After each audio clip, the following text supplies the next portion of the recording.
इसका मतलब एक तो है कि हमारे अंदर कुछ तो भी अज्ञान से ढका हुआ था जो खोलना पड़ा। और दूसरी बात ये भी है कि हमारे अंदर बहुत सी शक्तियां हैं सुप्तावस्था में जो कुंडलिनी के जागरण से जागृत हो गई। आज आपको मैं यही बताना चाहती हूँ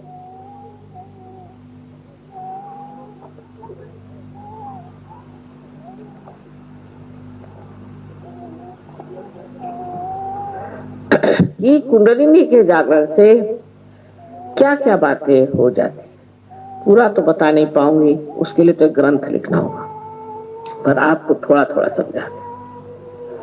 कुंडलिनी के जागरण से सर्वप्रथम हमारी तंदुरुस्ती ठीक हो जाती है, हमें स्वास्थ्य मिल जाता है। कैसी भी बीमारी हो मनुष्य स्वास्थ्य पूर्ण होता है, पर उसे ध्यान करना पड़ता है, उसे बार बार अपनी कुंडलिनी को सहस्त्रार से ब्रह्मरंध्र का छेदन करवाना पड़ता है। उस तरफ थोड़ी सी मेहनत करनी पड़ती है। अगर उसने थोड़ी सी मेहनत की तो वो उस स्थिति को प्राप्त होता है जिसे हम निर्विकल्प समाधि कहते हैं। पहले वो निर्विचार होता है, उसे कोई विचार नहीं आता। इसका मतलब ये नहीं कि विचार नहीं कर सकता, पर जब भी चाहे वो विचार कर सकता है और जब भी चाहे वो विचार नहीं करता। यानी जो हर समय पागल जैसे हम विचार करते ही रहते हैं, एक क्षण भी नहीं रुकते, वो सारे ही विचार हमारे ऊपर जो मंडराते रहते हैं वो हट करके एक स्वच्छ आकाश सा हमारा हृदय और हमारा मस्तिष्क हो जाता है हल्का। फिर जब चाहे तब हम अपचार कर सकते हैं, जब न चाहे नहीं करते, और निर्विचार में शांत अपनी शांति में खड़े रहते। अब बहुत से लोगों को मानसिक व्यथा है, बहुत से लोग आते हैं उनको डिप्रेशन हो गया। मैं तो कल ही कह रही थी कि आप इंप्रेशन सब पे मारते हो इसलिए फिर डिप्रेशन भी हो जाता है, क्योंकि आपका इंप्रेशन लोग मानते नहीं तो फिर आप पे डिप्रेशन आ जाता है। तो आप इंप्रेशन ही क्यों लोगों पर मारते। पर कुछ कुछ लोगों को डिप्रेशन और भी किसी वजह से आता है। उसकी वजह क्या है? कौन बच्चा रो रहा है, जरा बाहर हो जाओ। उसकी वजह क्या? अब इधर चित्त रखे, चित्त देखिए एकदम खट से उधर जाता है आप लोगों का। इधर देखिए, आप इधर देखते हैं। पहले ही बच्चे को ले जाना चाहिए था। अगर बच्चा रो रहा है तो कोई तकलीफ है बच्चे को।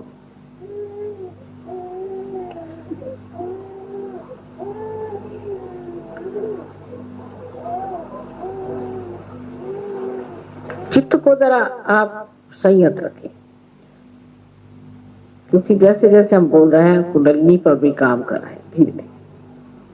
तो सबसे पहले हमारी तंदुरुस्ती ठीक हो जाती है, और अगर उस पर हमने थोड़ा सा अभ्यास किया तो हमेशा के लिए हम ठीक हो जाते हैं। फिर हमें कोई भी बीमारी नहीं लग सकती। एक साहब ने मुझे कहा कि साहब उनको कैंसर हो गया था, उससे तो ठीक हो गया, अब उनको किडनी हो गई। तो मैंने कहा कि आप रोज ध्यान करते थे? तो उनका हंस के कहा हाँ मैं तो करता ही था। मैंने कहा यही तो है, आप हंस के कह रहे हैं, मतलब ये कि आपके लिए एक मजाक की चीज होगी ध्यान करना। आप एक चीज, एक जिम्मेदारी की चीज समझ करके आप करते नहीं थे, अगर करते होते तो कभी भी किडनी की शिकायत नहीं होती। और बहुत से लोग जिनको बताया गया था कि आप 1 साल में ही मर जाएंगे, 1 महीने में ही मर जाएंगे, वो अच्छे भले घूम रहे, उनको कुछ नहीं हुआ। सालों बीत गए, अच्छे से घूम रहे। जिनकी उम्र बताई गई थी कि आप 50 साल में ही दुनिया से चले जाएंगे, तो वो 70-75 चल ही रहे। और दिखने में भी इतनी उम्र नहीं लगती, बताना पड़ता है कि इनकी इतनी उम्र। जितना आप सहयोग में सहकार्य करेंगे, जितना आप दुनिया को प्रकाश देंगे, उतना ही आपको इससे लाभ होगा। आपसे पैसा तो लेना नहीं है, ना आप दे सकते हैं, आपसे कुछ भी नहीं चाहिए। सिर्फ ये चाहिए कि आप अपनी अंत तक शुद्धि करें और सामूहिक रीति से मिल करके जहां भी आपका सेंटर हो वहां जाएं और वहां जाकर के ध्यान धारणा करें। इतनी सी बात अगर इससे आपकी जिंदगी विशेष रूप से एक नया रूप धारण कर सकती है तो क्यों न की जाए। डॉक्टर नहीं चाहिए, दवाइयां नहीं चाहिए, कुछ नहीं चाहिए, आराम से आप रह सकते। एक खर्चा तो यही बचेगा। दूसरा खर्चा ऐसा बचा है कि जैसे मैंने कहा किसी को मानसिक क्लेश है। अब अगर किसी स्त्री में मानसिक क्लेश है या पुरुष में मानसिक क्लेश है या उसे कोई आदतें, शराब पीना है, जुगार खेलना है, पता नहीं क्या क्या आदतें होती दुनिया भर की, सिगरेट, पान, तंबाकू, ये वो दुनिया भर की चीज जिसमें कि हम पैसा खर्चा करके अपना नुकसान करते हैं।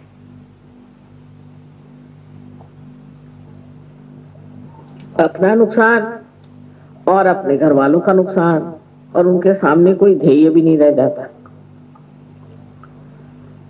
ये सारी आदतें एक साथ छूट जाते, मानो कि कोई आदत ही नहीं रहती। जैसे बहुतों को आदत है सवेरे उठ के चाय पीने की, याद ही नहीं रहती चाय पी कि नहीं पी, भाई पी कि नहीं, पूछते हैं पता नहीं पी कि नहीं पी।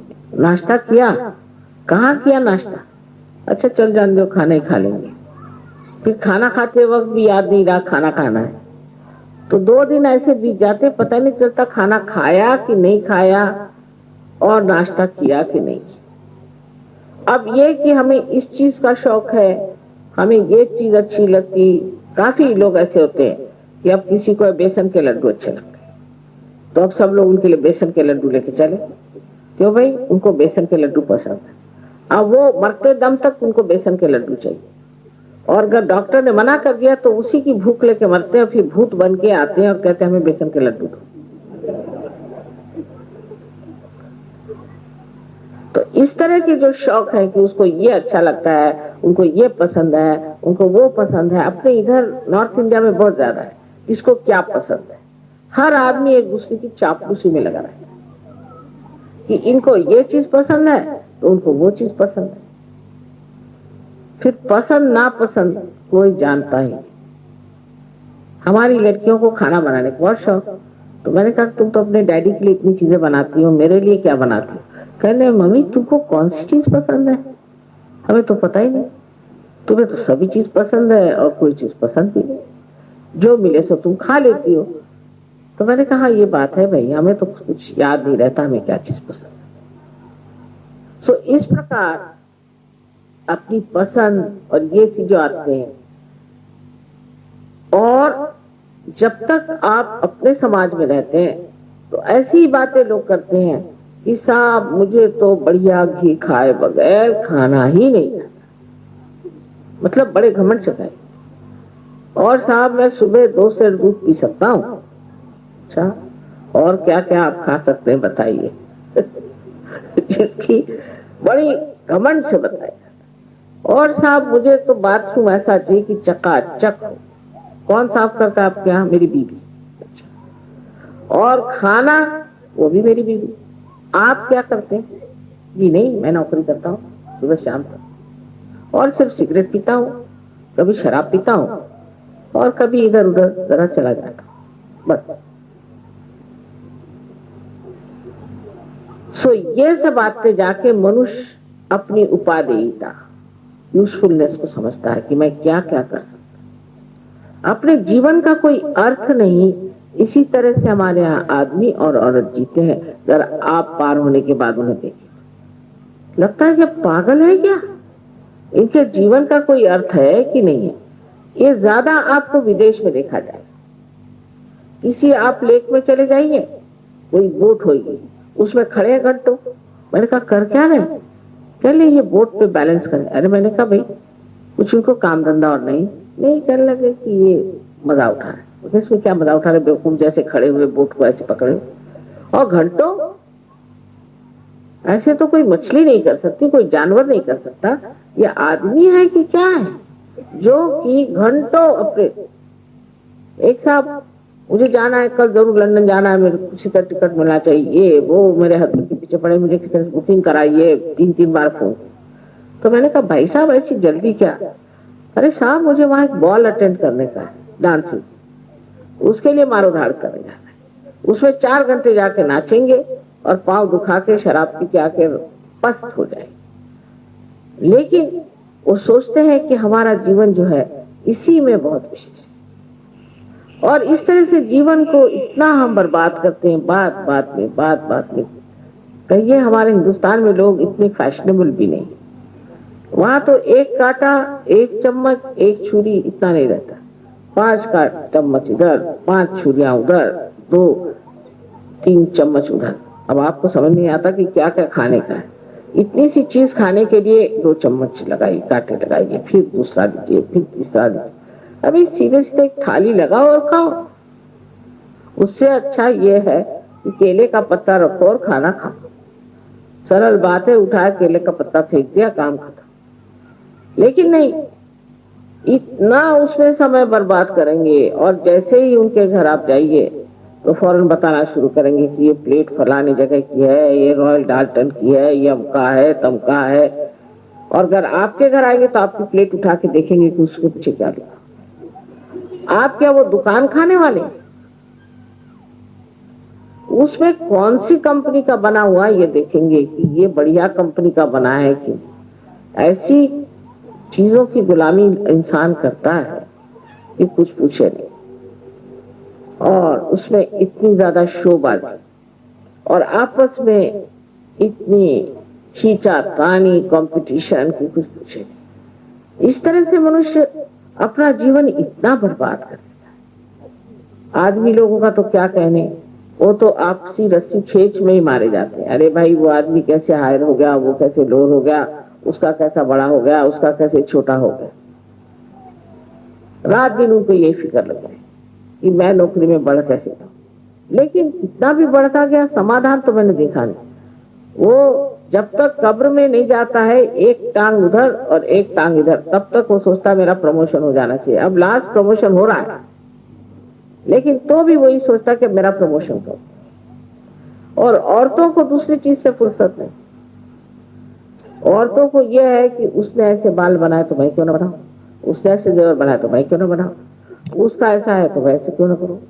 कभी मैंने ये नहीं देखा कि आपस में ये तुलना हो कि वो इतना भला मानुस है, इतना भला है, मैं क्यों ना भला हो।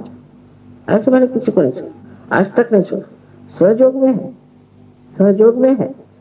सहयोग से बाहर कोई आदमी औरत ऐसा नहीं कहती कि वो इतनी अच्छी औरत है, इतनी भली औरत है, इतनी दाता है, इतनी मेहरबान है, मैं भी कुछ ऐसा हो जाऊं, मैं भी ऐसे कुछ करूं। ऐसी इच्छा मैंने किसी को करके देखा। और इस तरह से हम अपनी जिंदगी का अर्थ क्या निकालते हैं, उसका कोई मतलब ही नहीं लगता। इस जिंदगी को 4 चांद लगते हैं जब आप पार हो जाते हैं, क्योंकि आपके अंदर से शक्ति बहने लग गई। हाथ उठाइए, कुंडलिनी को उठा सकते हैं, दूसरों को आप पार करा सकते हैं, जीवन तक क्रिया आप कर सकते हैं, लोगों को इतना दान दे सकते हैं, और उसके लिए पैसा नहीं, कौड़ी नहीं, कुछ नहीं, आपके हाथ के इशारे पर कुंडलिनी।